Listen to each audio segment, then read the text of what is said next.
ریگستان کا شراب۔ تین آدمی تھے جو کہ ایک گاؤں میں رہتے تھے۔ وہ گاؤں میں نہ کوئی کام دھندا کرتے تھے اور ہر وقت دوسروں کو پریشان کرتے رہتے تھے۔ ان تینوں کی عمریں کافی زیادہ ہو چکی تھی، مگر آج تک انہوں نے کوئی بھی ایسا کام نہ کیا کہ دوسرا ان سے خوش ہو۔ وہ ہمیشہ دوسروں کو تنگ کرتے تھے، زور زبردستی سے ان کی محنت کی چیزیں چھین لیتے اور یوں اپنا گزر بسر کر رہے تھے، لوگوں کو پریشان کر کے، لوگوں کی زندگی کو حرام کر کے۔ اس وجہ سے ان تینوں کی شادی بھی نہ ہو سکی، کیونکہ وہ تینوں نکمے ناکارہ ہر وقت دوسروں کو پریشان کرتے رہتے، تو کسی کے بھی دل سے ان کے لیے دعا نہ نکلتی کہ ان کی زندگی سنور جائے۔ ایسا کرتے کراتے ان کی زندگی گزرتی چلی گئی، مگر آج تک ان کو سکون نہ مل سکا۔ وہ ہمیشہ یہ سوچتے تھے کہ لوگ ہماری عزت نہیں کرتے، کہ ہمارے پاس مال و دولت نہیں ہے۔ ان کی یہ غلط فہمی کچھ دن نہ رہی۔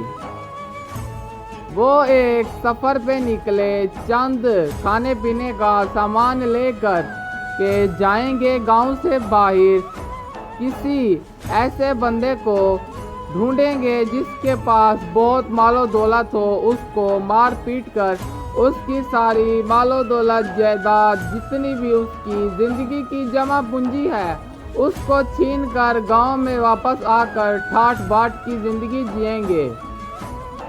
ان کا سفر شروع ہوا۔ ان کے پاس صرف ایک بوری تھی جس میں کچھ اناج تھا، اور اس کی بدولت ان کی زندگی سفر میں گزر رہی تھی کہ کچھ نہ ہو تو کھانے کو وہ بھوک پیاس کے مر جاتے۔ تب وہ ایک ریگستان سے گزرے۔ ریگستان میں بڑی دھوپ، بڑی گرمی، اتنی گرمی کی شدت کہ وہ 2 قدم چلیں اور پانی پئیں۔ چند آگے پہنچنے کے بعد انہیں ایک سونے کا صندوق دکھائی دیا۔ تب ان کی لالچ یوں بڑھی کہ بنا کچھ سوچے سمجھے انہوں نے اس صندوق کو اٹھایا، اور جیسے ہی انہوں نے اس صندوق کو اٹھایا تو ریگستان کا شراب ان کے سرے چڑھ اٹھا۔ ان کے پاس کھانے پینے کی جو اشیاء تھی وہ ساری کی ساری سونے میں تبدیل ہو گئی۔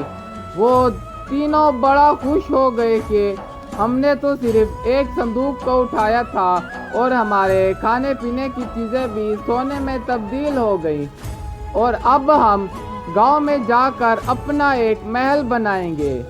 تب وہ واپس جانے لگے، گھوم پھر کے وہیں پہ آ جاتے۔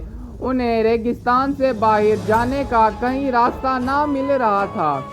تبھی وہیں ایک بوڑھا کرسی پہ بیٹھا ریگستان کے درمیان میں نہ جانے کہاں سے آ گیا، اور آ کر کہا کہ تم تینوں بدبخت سونے کی تلاش میں یہاں پہ آئے تھے۔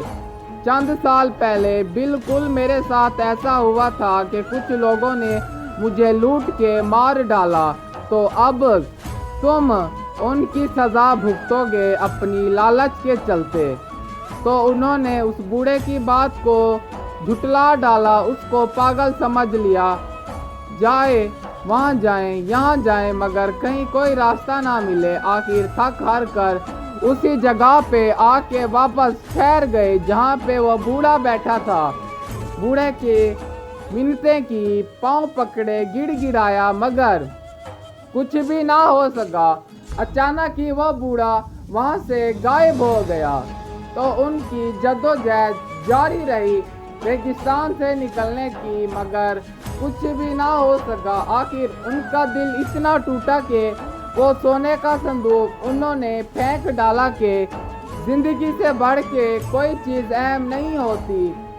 تب انہوں نے کہا کہ ہماری آنکھیں کھل چکی ہیں، ہمیں معاف کر دو، ہمیں یہاں سے جانے دو۔ تب ان کی لاکھ کوششوں کے بعد ان کو اس راستے سے نکلنے میں کامیابی حاصل ہوئی۔ اس لیے کہتے ہیں کہ لالچ بری بلا ہے۔ انسان کو جتنا بھی ملے اس میں اس کو خوش رہنا چاہیے۔